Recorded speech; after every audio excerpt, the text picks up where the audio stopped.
Israel, America और Iran के साथ जंग में रूस पूरी तरह से ईरान के साथ एक तरह से खड़ा नजर आया है। इस जंग में जो मजबूती दरअसल ईरान को मिली वो चीन और रूस जैसे बड़े मुल्कों की तरफ से जो एक बड़ा सहारा ईरान को मिला, इसकी वजह से ईरान कहीं ना कहीं पूरी मजबूती के साथ इस जंग में खड़ा रहा। और अब जब जंगबंदी चल रही है, जब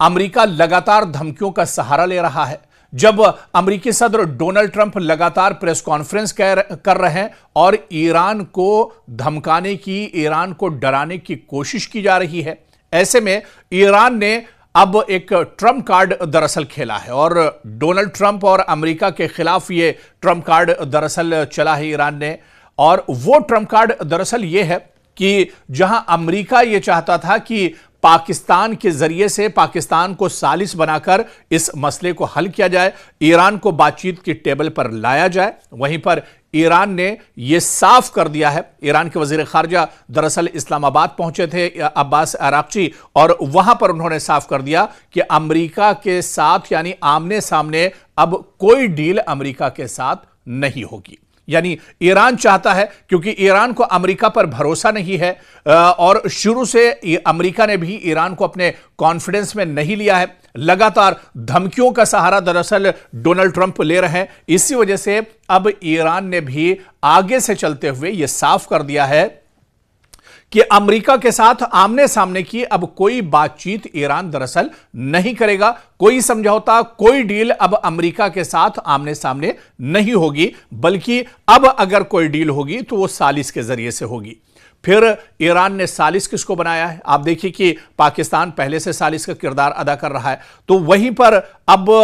दरअसल मास्को भी पहुंचे हैं ईरान के वजीर खारजा अब्बास अराक्ची और रूस के सदर व्लादिमीर पुतिन। इसके अलावा रूस के वजीर खारजा लारोव से उन्होंने लंबी बातचीत की है, मीटिंग की है, जो शर्तें ईरान की हैं वो दरअसल रखी है और किस तरह से अमेरिका पर दबाव डाला जा सकता है, ये दरअसल बताने के लिए रूस का यह दौरा काफी है। और सिर्फ अब्बास अराक्ची ने सिर्फ पाकिस्तान या रूस का दौरा नहीं किया है, बल्कि वो मस्कत यानी ओमान भी गए हैं और ओमान में भी उन्होंने दरअसल वहां पर भी बातचीत की है। यानी ईरान जिस तरह से अब इस डील को दरअसल करना चाह रहा है, मुज़ाकरात करना चाह रहा है, वो दरअसल कुछ बड़ी ताकतों को बीच में रख के करना चाह रहा है, ताकि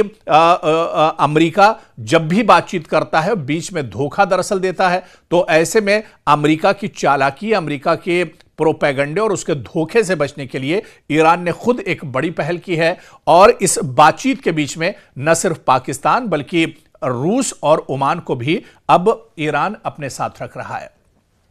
और इसी वजह से आप देखिए कि हंगामी तौर पर ईरान के वजीर खारजा अब्बास अराक्ची ने इस्लामाबाद, मास्को और इसके अलावा मस्कत का दौरा किया और यह हंगामी दौरा है, जहां पर रूस के सामने, पाकिस्तान के सामने और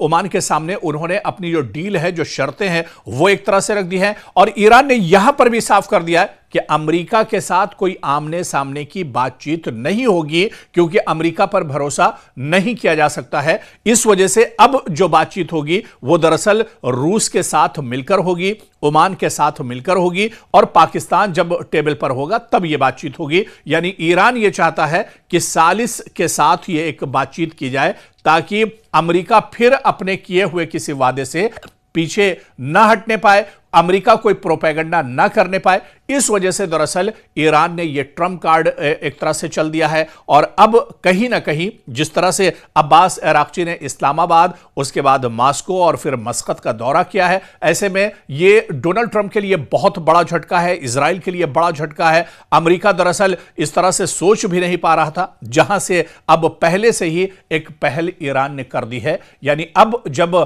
ईरान और अमेरिका के दरमियान बातचीत होगी तो वहां पर दुनिया की कई बड़ी ताकतें मौजूद होंगी, वो दरअसल गवाह होंगी कि क्या बातचीत हो रही है, किन किन शराइत पर बातचीत हो रही है किस किस पॉइंट पर सहमति बन रही है, रजामंदी हो रही है। तो ये तमाम चीजें अब दरअसल मॉस्को यानी व्लादिमीर पुतिन के सामने भी होंगी, इसी तरह से ओमान के सामने होंगी और फिर इस्लामाबाद में आसिम मुनीर और शहबाज शरीफ के सामने भी तमाम चीजें एक तरह से होंगी, क्योंकि पाकिस्तान अमेरिका के दबाव में काम कर रहा है। ये जग जाहिर है। पाकिस्तान जो ईरान से अमेरिका की मुज़ाकरात पर लाना चाहता है, वो डोनाल्ड ट्रंप के दबाव में लाना चाह रहा है